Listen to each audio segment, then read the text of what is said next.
Bonjour et bienvenue dans l'art de briller. Je suis Lucie Lortola, coach pour entrepreneurs passionnés. Dans ce podcast, je vous partage des conseils business afin de vous aider à vivre sereinement de votre entreprise. Je vous partage également mon parcours d'entrepreneur afin de vous inspirer et vous aider à accélérer votre croissance. Aujourd'hui, on va parler d'une phrase qui m'a beaucoup touchée.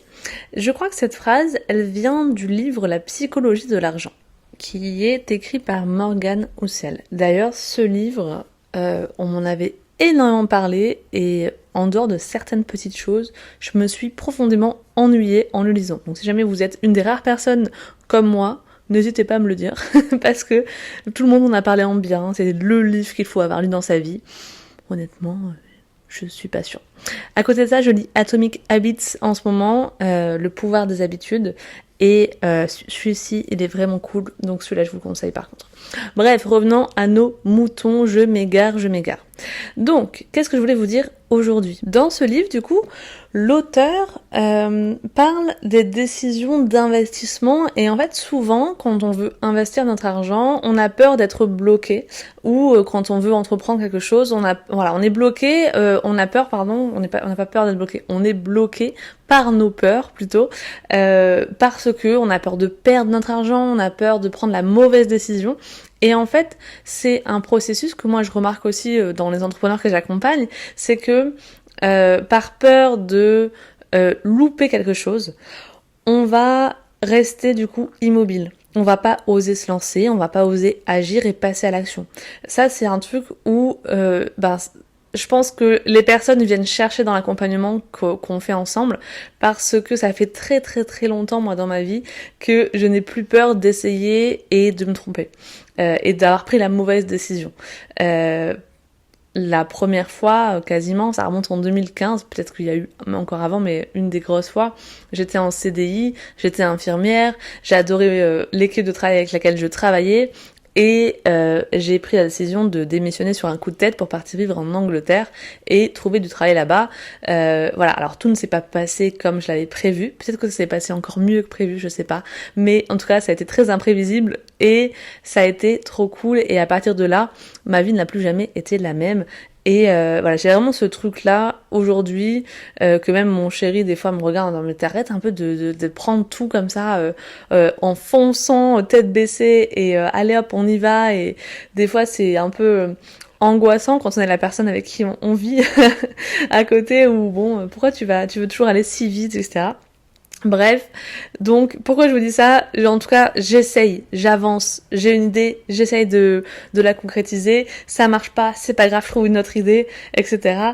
Et ce tempérament-là, en tout cas, fait que je suis pas forcément du genre à me dire non, j'ai peur de le lancer, donc du coup j'attends, je réfléchis, je pose des choses, je fais des études, je fais des tableaux, Non, j'ai pas le temps pour ça dans ma vie.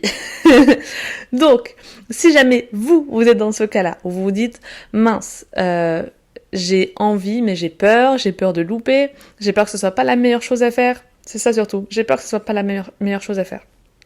La phrase que je vous dis, que je voulais vous partager aujourd'hui, par rapport au livre du coup de la psychologie de l'argent, donc elle est écrite par l'auteur, c'est « Personne n'est capable de prendre systématiquement les bonnes décisions.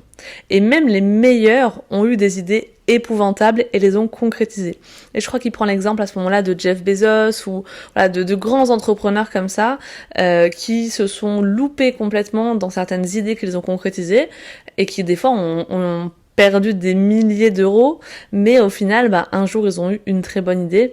Et si ils n'étaient pas passés par ce processus de tenter quelque chose, échouer, retenter, rééchouer, ils auraient pas tenté ce truc qui les a fait réussir. Donc, c'est finalement intéressant d'un point de vue des croyances qu'on peut entretenir sur les entrepreneurs, etc. On admire les leaders, les entrepreneurs, les sportifs de haut niveau. On a l'impression que ça a été facile d'arriver jusque-là, qu'ils ont eu peut-être de la chance, qu'ils ont pris la bonne décision, qu'ils ont eu de la bonne idée au bon moment. Et en fait, on se rend pas compte que avant, ces personnes-là, elles ont eu plein de mauvaises idées qu'elles ont très certainement concrétisées et elles sont pas infaillibles en tout cas. Donc voilà, la réalité des choses, c'est que même les meilleurs d'entre nous, alors entre guillemets, même les personnes aujourd'hui que vous admirez, qui vous inspirent, où vous avez l'impression qu'elles ont un succès fulgurant, elles se sont trompées. Elles ont fait des choses mal. Parfois, ça a eu des conséquences désastreuses. Mais ça ne les a pas arrêtées. Et c'est ça l'idée intéressante derrière.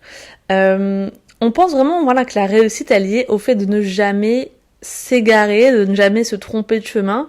Mais on peut pas être aussi exigeant envers nous, quand même.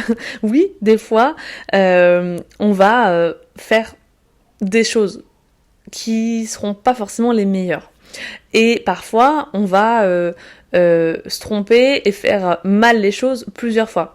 Si vous regardez un enfant qui apprend à marcher, il va tomber plusieurs fois, il va essayer des choses, et ce sera pas toujours même un enfant qui essaye de faire quelque chose pour la première fois, je sais pas, de faire de la cuisine, de mettre la table, il y a des fois il va casser des verres, il y a des fois où il va mal faire. Mais c'est aussi comme ça qu'il apprend à bien faire. Donc, toutes les mauvaises intuitions que vous avez eues, toutes les idées géniales qui au final se sont devenues des offres catastrophiques, tous les projets que vous avez entamés et complètement mis de côté parce que c'était nul finalement, ça compte aussi pour votre succès. Et il faut pas penser que un jour, par miracle, vous allez avoir l'idée du siècle et la réussite fulgurante. En fait, la réussite et le succès, c'est tout ce chemin-là, sur tout ce qui se passe sur votre chemin jusqu'au succès. Et du coup, toutes ces petites erreurs, tous ces projets ratés, toutes ces choses qui n'ont pas fonctionné, ça compte aussi pour un jour arriver à prendre la bonne décision. Donc pourquoi je vous dis ça ?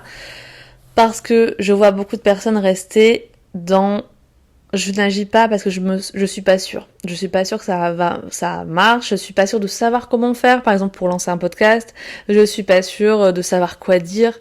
Je suis pas sûre de comment les choses vont être prises, etc. Honnêtement, n'ayez pas peur de le faire et que ce soit pas forcément de la meilleure façon.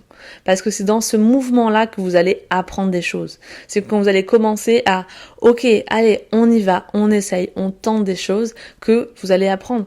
Je suis sûre que si vous commencez maintenant, d'ici 1 an, par exemple, vous lancez votre podcast, vous n'avez aucune connaissance là-dedans, d'ici 1 an, vous serez très certainement amélioré dans ce processus et votre podcast sera forcément meilleur à l'épisode dans 1 an que au premier épisode. C'est le cas pour moi si vous voulez réécouter le premier épisode.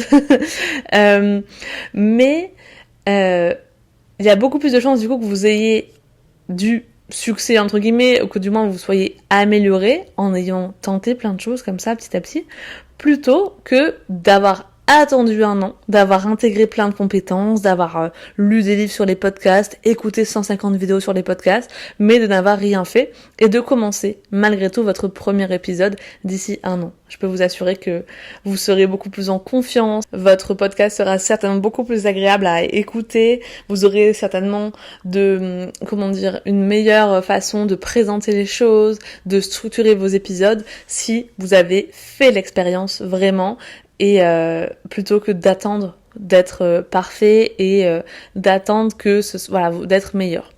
Donc voilà, c'est ça la dernière chose que je voulais vous dire aujourd'hui.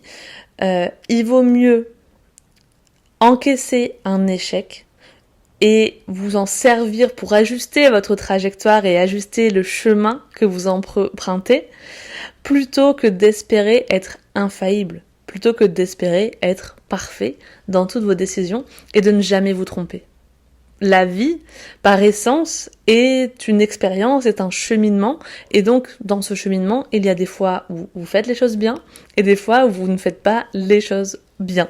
Et tout ça, c'est une source d'expérience, c'est ce qui vous enrichit, c'est ce qui vous permet de grandir, de savoir un peu mieux qui vous êtes, ce que vous aimez, etc. Donc, s'il vous plaît, faites-vous cette promesse-là pour les prochaines semaines de essayer, de passer à l'action plutôt que d'attendre que ce soit parfait. Et l'idée là que vous avez en tête, de ce truc là que vous avez envie de faire, s'il vous plaît, lancez-le, faites-le. Parce que très certainement, c'est ça qui va vous apprendre. Alors ça va peut-être pas vous mener au succès, mais en tout cas ça va vous apprendre des choses. Donc au lieu d'y réfléchir pendant 150 ans, faites-le maintenant. Voilà ce que je voulais vous dire aujourd'hui. J'espère que cet épisode vous aura plu. Je vous souhaite une très belle semaine et je vous dis à bientôt pour un prochain épisode de l'Art de briller.